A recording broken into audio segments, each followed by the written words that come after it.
Well, welcome to Build. I'm your host, Ricky Camilleri. As the old saying goes, the past is prologue. And the new film, The Samuel Project, explores that when a young, budding artist decides to tell the story of his grandfather's life via his art. Legendary actor Hal Linden stars alongside young favorite Ryan Ochoa in the new film. Let's take a look. Do not miss your bus today, okay? I'm not writing another late note. Make sure you have some breakfast. Oh, I think we're out of milk and cereal. I think we're out of food, actually. Wolverina. You're kind of hot. Mr. Bergman, please pronounce this word out loud. Historia. To inquire. So, is anyone curious about anything? Hey, what's up? I'm Eli. Look, man, I'm not really looking for friends. Year's almost over. Samuel, still alive, I see. This stain has been on this apron for several weeks. But every time I bring it in, you keep charging me for it. Keep bringing it in. Ciao, dry cleaner. Goodbye, butcher. Hey, there's a business here. What am I supposed to say to him? Well, he's your grandfather. Just talk to him. It'll be fine. Eli, still doodling, huh? Make a living doing that. Depends on how good a doodler you are. We have to find something historic that intrigues us. And to me, that's you. You want to tell the story of an old dry cleaner? What I do remember, I don't want to remember. I'm done remembering. What was it like back then? Different. Do you know anything about the war? What happened? I'm Laura, Uma's granddaughter. If it wasn't for Uma, you and your father would not be in this world today. You have a story that needs to be told. Oh, Eli, please. I can tell your story in pictures. You want to be my age and struggling for the electric bill? Is that what you want? You get a job. And then, on the weekends, you can go be an artist. I told you I wanted to go to art school. You got a lot to learn, kid. First there's tagging, then inspecting, then pre-treatment, then dry cleaning, which is not really dry. Well, you see this guy right here? He's the real OG. You hear what she said? I'm the real OG. So Uma was your friend in Germany? More like a guardian angel. Art can unearth stories long buried, so marginalized they were never even told. I have a right to know. I have a right to mourn in private. So, ask yourselves, are you looking for a pivotal moment?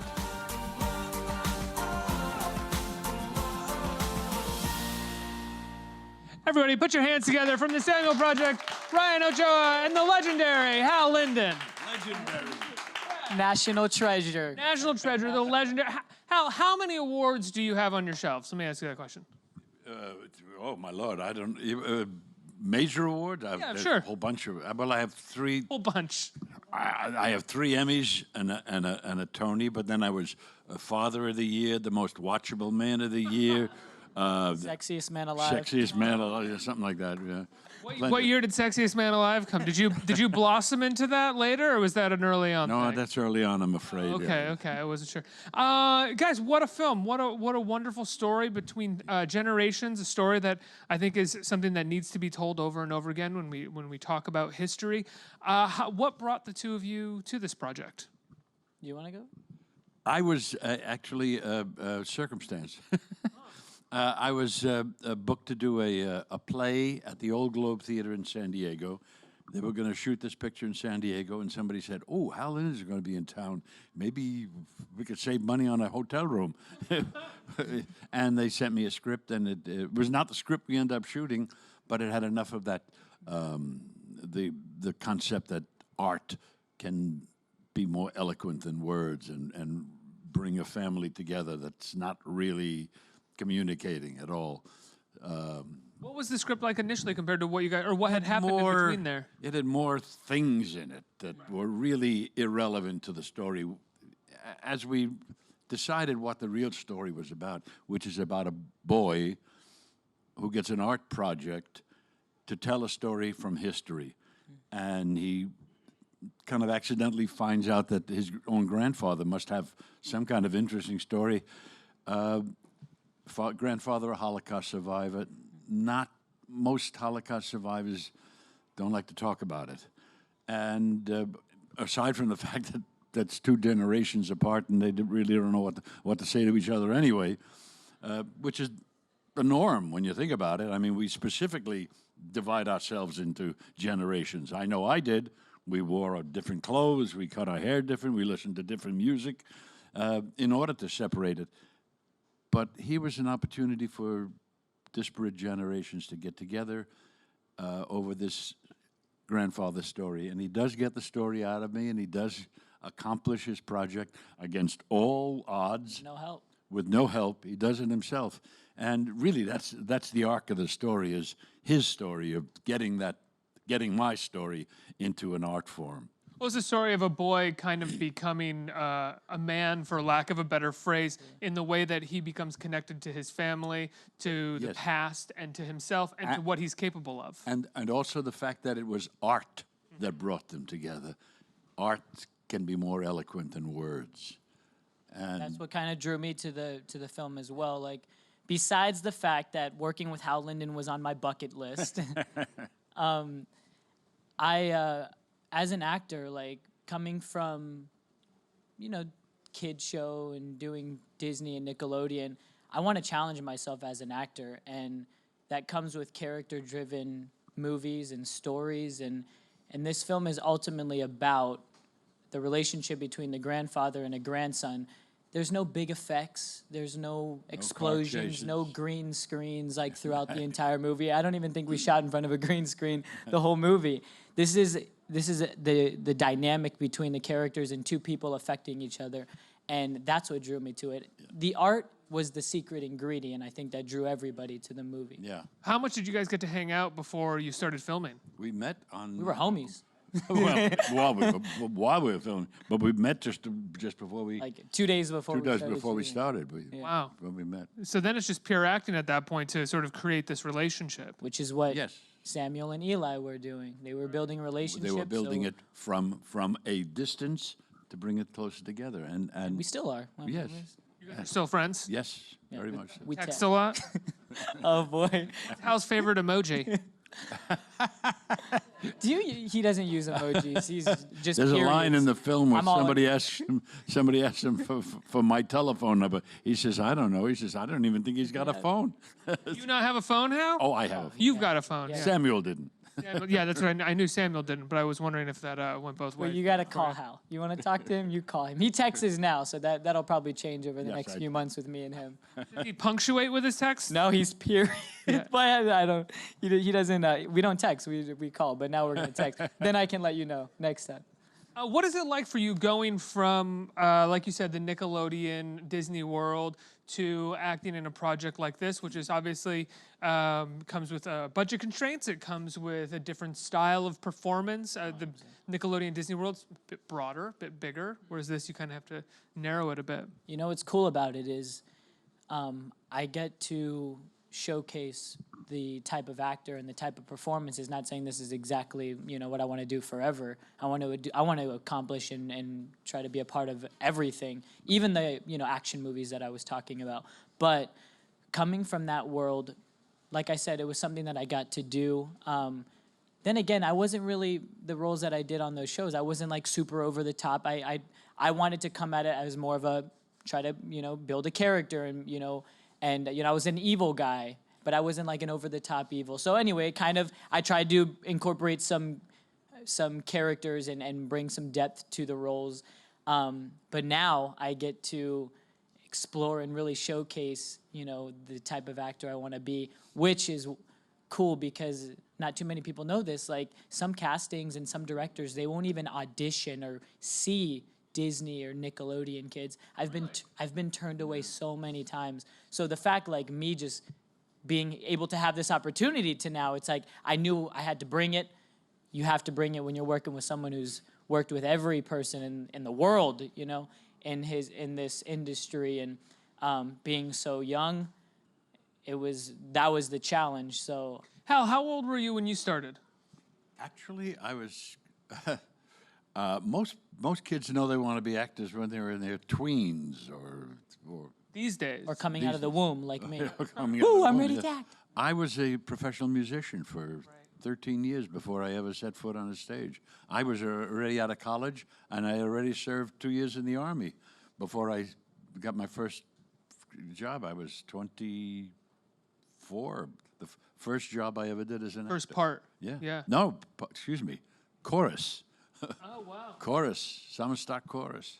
Summer stock horse, and you were in the Army. I mean, that's a life prior to becoming an actor. Oh, as I said, I was a college graduate and a veteran of 2 years before I even started. Did you just in the kind of theater. fall into it and then Fell into it by accident, total accident. and then developed a love for it? Well, yes. Once you do it, this is a great profession. It really is. Think of how many people I've been, how many lives I've lived, how many experiences I've experienced, how many loves I've loved, how many people I hated. Oh, it's so many different lives all compacted into one. It's a great People you've worked with and met over the years. Not as only well. worked with, but been. I'm talking about roles, because when you get a role, you have to be it. You have to become it. So you have to live other people's lives. It's a wonderful, terrific experience. How did you become totally accidental? Totally accidental. Totally accidental. And with a question that has bugged me all my life. I was in the Army and a musician in a band. Played the Officers Club on Saturdays and the Service Club on Friday, and marched. But I was always the boy singer. And so the piano player in the band used to get borrowed by special services to do shows. They didn't have one on staff. And one day he turned to me and said, "Listen, you want to sing a song in the show? I'll have him borrow you too." And I said, "Okay." What do you sing? I don't really remember. A standard, probably a standard. But the first time I ever sang without a saxophone hanging around my neck and without the band behind me. All of a sudden I was on the stage with lights and no mic. It was very different. When I got out of the Army, it coincided with the end of the big band era. No more big bands, and what I thought was going to be my career was gone. So I said, well, let's try that acting thing. Now, the thing that has bugged me all my life was he asked me. I never asked him. What if he didn't ask me? What Questions that people ask about their lives all the time. What if I hadn't gone down that path? What if I Right. had What if he didn't ask me to join him that day? You'd be an accountant Either an accountant or a disc jockey on a dry cleaning service or a dry cleaner. in the movie. Well, I'm curious, not to stay on this story too long, but to be an actor requires an incredible amount of hustle. It's not your standard 9 to 5. So having fallen into it, how did you maintain or decide that you wanted to love that as a profession? Because it's not a normal profession. Normal? You want to be normal? I don't want to be normal. You want to be normal? No. It's a fascinating profession, as I said. And when you get fascinated by something, you dedicate your time to it. When I made my Broadway debut about 2 years later, 2 years after deciding you wanted to be an actor? After my first job. Still. Yes. 2 years later, I made my Broadway debut in the lead, talking about accident. I got a job as an understudy, and a week later I was on playing the lead opposite Judy Holliday. So basically, an accident happened, and a year later you were like, well, this is working out. Yes. But what the point is, I put my horn away. I stopped playing. I did not want to be lured away from what was, fascinating me. And I also actually went to acting class to see if I said, maybe I better find out what the hell I'm doing, So it draws you in. It's a fascinating business. Every time you get a new part, a new role, it's again walking that mile in other people's moccasins. Hal just gets offered now, though. They just call him and say, we want you. Oh yeah. No. Ryan, when you're working on set with Hal, do you just try to pull these stories out of him in between takes? I would. I mean, It doesn't take much. The thing I've been going around saying is I want to live a life like him, because I'm just like, then again, every interview that I've had with him, I'm hearing something new. Every time someone asks him a question, he has an entire 10-minute long story to tell with it. I'm like, are you serious? Everything. The way he got his stage name. Hal Linden, how'd you get your Hal stage Linden's name? not his. Started it. Let's get cozy. I need popcorn. No, quickly, I changed my name after high school, before college. I figured it was, in those days, one had to have an anglicized name, you know. So I was doing a gig as a saxophone player at a winter resort in New Jersey over Christmas. I was about to start college in January or something like that, and I was going to change my name, and on the bus back, went through Linden, New Jersey. And there was this big gas storage tank, you know, that when they fill it up, it gets 6 stories high. And in 3 of those stories, it said, Linden. So I said, start with good billing. So you're like, that's big. I want to be big. There you go. That's the kind of billing I want. So I came out of the womb and Ryan Ochoa was on my birth certificate. You had no choice there. You didn't fight it. Let's get some questions from our audience. Who's a question about the movie? Right here. Hi, Hal and Ryan. As someone who has a very close relationship with my grandfather, and I have some very great fond memories with him, I was curious if you were able to tie in your family relationships, spend some time with your family while prepping for this movie, and how that helped you define the characters. with our own families. Well, he's got a very close Yeah, family. very close-knit family, which is coincidence, the opposite of what Eli is, you know, struggling with. He doesn't have his dad's so busy, you know, selling open houses, and he can't even go to his, he has to fight to get $150 from his father, and then doesn't even know his grandfather. Brian's so different. I mean, me and my dad and my brothers, I'm in a music group with my brothers. That was actually our song in the trailer, which is cool. But yeah, my family is so close. So being able to, I had to explore what it's like to not have that. If I took all of that away from me, that's Eli. And at the end of the day, you got to dive into, can you still be motivated and determined to be passionate about something when you're alone? And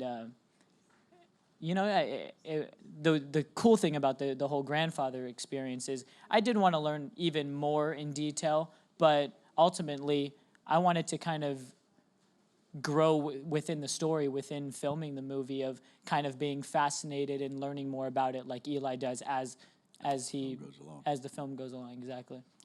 I only had one grandfather, and he died when I was very young. I do have grandchildren, though. How many? 8. And they're all very busy texting whenever I see them, right? So... We got to teach you how to text so you can text them. well, that's what I did. My granddaughter was sitting next to me, texting. So I took out my phone, and I texted her. And I said, the gentleman on your right is your grandfather. Say hello. What did she do? She put her phone down and turned. Okay, so she listened. That's nice. Yes. Next question. Hi. My question is for Hal, and I'm wondering, as a seasoned performer who's done stage acting and television acting and, of course, film, how do you approach your roles, and has that changed maybe over the years, having done this for a while? I guess it's changed over the years. I don't know it. By now, it's it's second nature. Although that's a good question. The point is, you really start with words on a page. 0. You start from 0. The first question I ask is, what is the show about? What is the play about? What is the picture about? What is it about? Second question, how does my character help tell that story? So you always put yourself in perspective into the property. That's the first place for an actor. Not, how do I want to play this? How am I going to come out? What am I going to look like? But how do I help tell the story? That's the first question you always have to ask. And there you start saying, well, if he's such and such a character, that would help tell the story. And that's how you make your choices. I imagine approaching it so practically takes some of the burden off of the actor. I guess so, but then you have to start imagining things, because I'm not any of those qualities. I'm not any of the. I play the devil, for God's sakes, in a musical once. I'm not a devil. Says you. All of this. There you go. All of these things are created by you, out of your experiences, out of people you met, out of people you know, and you try to piece together a character that you think will help tell the story. That's the most important thing. Wasn't there something even with your facial appearance that you added with? Well, that's part of it. I mean, what does he look like? Where does he come from? How would he dress? How would he comb his hair? Based on his background, based on his training.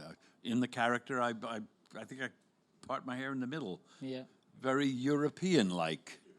Although nowadays it's common here, but in my day that was not done so all those choices are specifically made to create the character to tell the story, or your piece of the story. I think we have time for one more. You right here walking towards us. I'm assuming that last questioner was an actor. Am I right? Or an aspiring actor. Or an aspiring actor. Go ahead. Hi, I guess I'm just wondering, what do each of you admire most about your characters in this film? What we admire most.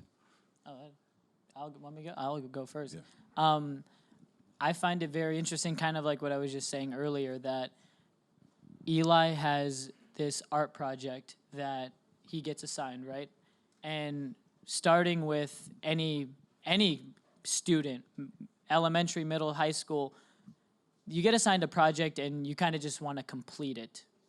And Eli goes above and beyond, and I don't want to give any spoilers because I obviously want you guys to see it, but as the project goes on, Eli ends up becoming more passionate and doing research about it, and without giving too much away, something happens at the end that's like, whoa, Eli actually learned something from this project. So it's almost like a hidden message to kids and students now that, you can, like we were saying earlier, against all odds, with what he's doing, aside from being determined and getting the project done and fighting his grandfather to tell him the story, the fact that Eli ends up becoming passionate and learning something himself and ends up delivering that in his final project was very cool. And I think a lot of kids will learn from that, and that it's not just about, oh, let's just get something done and turn it in so I can get a grade.